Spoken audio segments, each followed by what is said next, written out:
convencidos de que iba a salir el permanecer. Me acuerdo perfectamente cómo me pilló todo eso, porque estaba en Zúrich, estaba en los cuarteles generales de Vontobel, y nos acostamos, y no nos acostamos tampoco muy pronto, nos acostamos sobre la 1, después de hablar con todos los gestores, y más o menos la gente de renta fija se empezó a oler que podía aparecer el que se querían ir, y cuando me levanté de repente vi las noticias en el móvil y no daba crédito.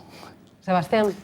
Bueno, pues la verdad es que dormimos muy bien. Muy tranquilo. El tipo de renta fija, que es el que más le podía afectar inmediatamente, lo que hizo fue que se fueron a las oficinas a las 5 de la mañana. A las 5 de la mañana ya estaban viendo resultados y empezaron como os decía antes, a olerse lo peor y empezaron a cubrir las carteras.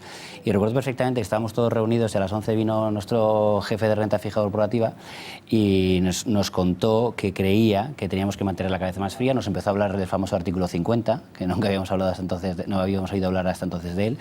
Y nos dijo también que no era un riesgo sistémico.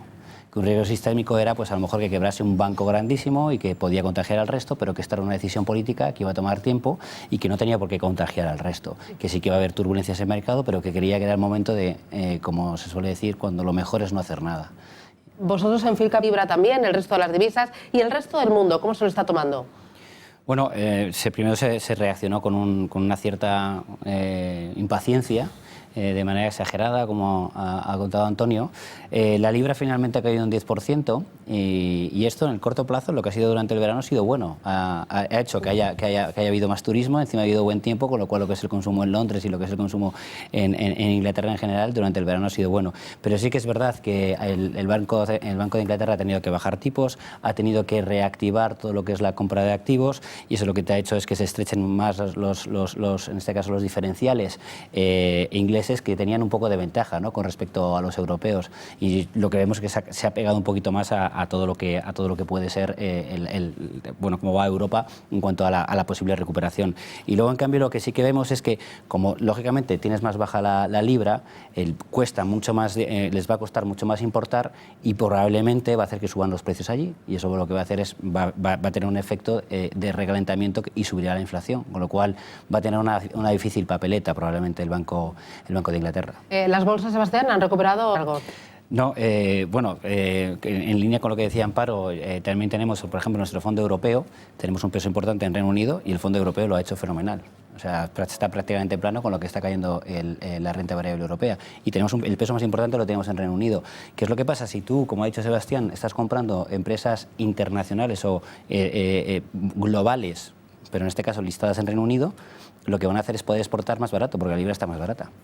Probablemente incrementen entonces el número de ventas. Y luego es curioso porque es verdad que todos creíamos que no había un precedente, y leyendo hay un precedente. A ver, ¿Sí? sorpréndenos. Y el precedente es... 75.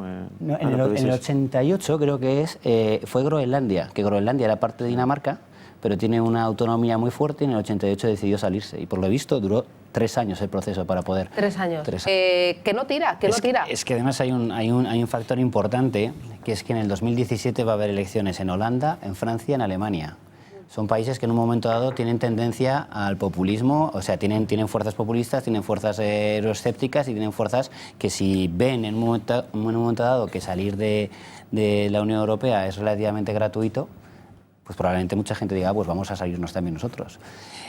Con lo cual yo creo que sí que la decisión tiene que ser difícil. Ahora, tiene que ser dura, pero no creo que sea tampoco fácil, Antonio, porque ya estaban diciendo... Fácil no es nada en la vida, lo sabes tú mejor que yo. Estaban diciéndoles, no sé,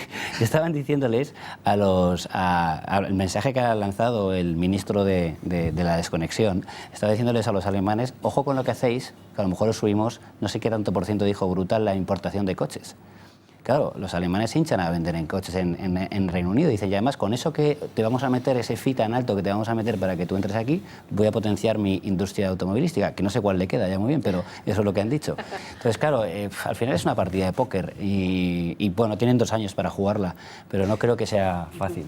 No, totalmente de acuerdo. Lo que te ocupa más es la incertidumbre. Y por ahora tenemos la certidumbre de que han decidido salirse. Probablemente a partir de que invoquen el artículo 50 volverá otra vez a escalar en las lucecitas. Pero claro, si mientras tanto localmente tenemos el tema de nuestras elecciones, tenemos al señor Trump que con su muro sobre México, tenemos una serie de cosas que son incertidumbres más inmediatas, lógicamente pues te da estás sobreponiendo eso sobre el Brexit. Y luego que también en este caso el ser humano en general lo que trata de hacer es de la necesidad de virtud. Y bueno, pues ya tenemos el no, pues vamos a tratar de que esto... duela lo menos posible. Duela lo menos posible, exactamente. Entonces, o que se nos olvide. Por ir un poco más o centrarme más en la renta fija corporativa euro, diríamos que la subordinada financiera nos gusta. Hemos visto incluso que hay oportunidad en convertibles, mucho cuidado a la hora de seleccionar convertibles, por eso yo recomiendo que se haga a través de un fondo de inversión, pero ha habido un cambio legislativo o regulatorio, mejor dicho, este verano, y ha hecho que se vuelvan más atractivos los convertibles porque tengan más posibilidades de repago. Y luego por la parte de renta variable, pues hemos venido también empujando en este caso, o creyendo que éramos positivos con la renta variable europea, ha funcionado mejor la americana. Y lo que sí que estamos convencidos y sí que ha funcionado bien durante todo el año es que hay que comprar compañías de calidad. Y parece una novedad, pero hay que comprar compañías que crezcan por sí mismas, poco apalancadas y que tengan posibilidad de seguir creciendo en escenarios de crecimiento bajo. Amparo, tu turno. No creo que lo pueda explicar mejor. Al final es trasladarte a un país de la Unión Europea para que te den el pasaporte europeo, y tú cuando estás construyendo un fondo que no deja de construirse con acciones y con bonos, lo que haces es comprar las mismas acciones y los mismos bonos que los que están comprando, en este caso, tus compañeros de Londres. No, hacer un clon. Exacto, un clon. Y haces hacerlo un fondo para vender en Reino Unido y otro lo harías para vender en Europa. ¿Pero van a jugar con desventaja las gestoras inglesas a la hora de negociar? Probablemente sea menor, y de hecho no sabemos si fue para empujar el que Reino Unido se quedara, o fue porque realmente lo pensaban, pero las grandes corporaciones financieras internacionales basadas en Londres ya dijeron que si salía el que se iban a tener que reducir plantillas. Sí, yo sí que pienso que... Eso es seguro, o sea, si hablamos de hechos, eso es seguro. Lo demás ya me parece un poco más incierto.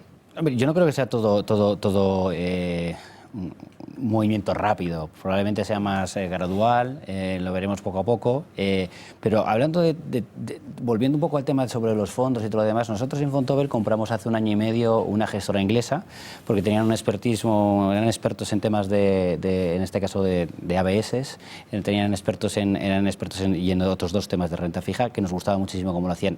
Era una gestora con 9.000 millones bajo gestión, es decir, no es poco, pero llegamos al acuerdo con ellos porque ellos querían distribuir en Europa y no se veían capacitados para distribuir en Europa si no tenían un cierto volumen. Y de hecho, después de tener unos fondos que por rentabilidad podrían llamar muchísimo la atención, estamos tardando en empezar a venderlos en Europa porque hay que trasladarlos al mercado europeo y hay que empezar a ponerles las matrículas europeas. O sea, que no es una cosa que sea inmediata y que se vaya a dar inmediatamente, pero sí que es verdad que hay que hacerlo, y sí que es verdad que la distribución en Europa, si no eres una casa grande, si no eres una casa potente, no la vas a poder hacer. Y probablemente en Reino Unido, que hay infinidad de casas pequeñitas, que hay infinidad de casas que son expertos en algunas cosas muy nicho, les estás poniendo más impedimentos. Sí, pero totalmente de acuerdo contigo, es lo que... Voy a poner un ejemplo, vamos a poner el Corte Inglés, que no solamente vende marca del Corte Inglés, sino que vende otras marcas. Pues el Corte Inglés, para que los señores de Lacoste, por ejemplo, vendan sus polos, les dicen, yo pongo a la venta tus polos, pero lógicamente parte de tu ganancia me la voy a llevar yo, porque yo estoy invirtiendo en los centros comerciales, estoy poniendo mi fuerza de ventas y te estoy distribuyendo, te la voy a distribuir de manera gratuita tus polos. Entonces, lo que hay un acuerdo en España es que Vontobel distribuye sus fondos a través de entidades financieras, pero las entidades financieras me dicen que yo creo que tiene cierta lógica, oye, me tienes que pagar algo porque yo te distribuyo tus fondos. Lo que va a traer MiFID II es que la persona que va a comprar ese polo sepa exactamente cuánto se lleva el que ha diseñado y creado el polo y luego el distribuidor, ¿no? Exactamente. Es la etiquetita que te venga lo que se lleva cada uno. Exactamente, debería haber una mayor comunicación al cliente para que entienda qué es lo que está pagando y a quién lo está pagando y de qué manera lo está pagando. No, totalmente, el ejemplo pero eso perfecto. En teoría va a ser bueno para el ahorrador, ¿no? El que tenga una mayor transparencia. En el tema de formación, creo que además, yo estudio Derecho O sea, yo no soy economista ni he hecho empresariales y a medida que me fui metiendo en el tema financiero, la verdad es que me disfruto con él, aprendo y me divierto y no me considero tampoco un friki, con lo cual creo que a mucha gente, si se lo explicas bien y fácil, lo puede entender. Y yo creo que cuando estamos en tu programa de radio, cuando estamos aquí, es lo que tratamos de hacer. Ahora, nosotros, lo que es la parte financiera sola, no podemos llegar a todo. Yo creo que también tiene que haber una parte en la educación de base directamente, porque si no es imposible. Me quedan 2 minutos.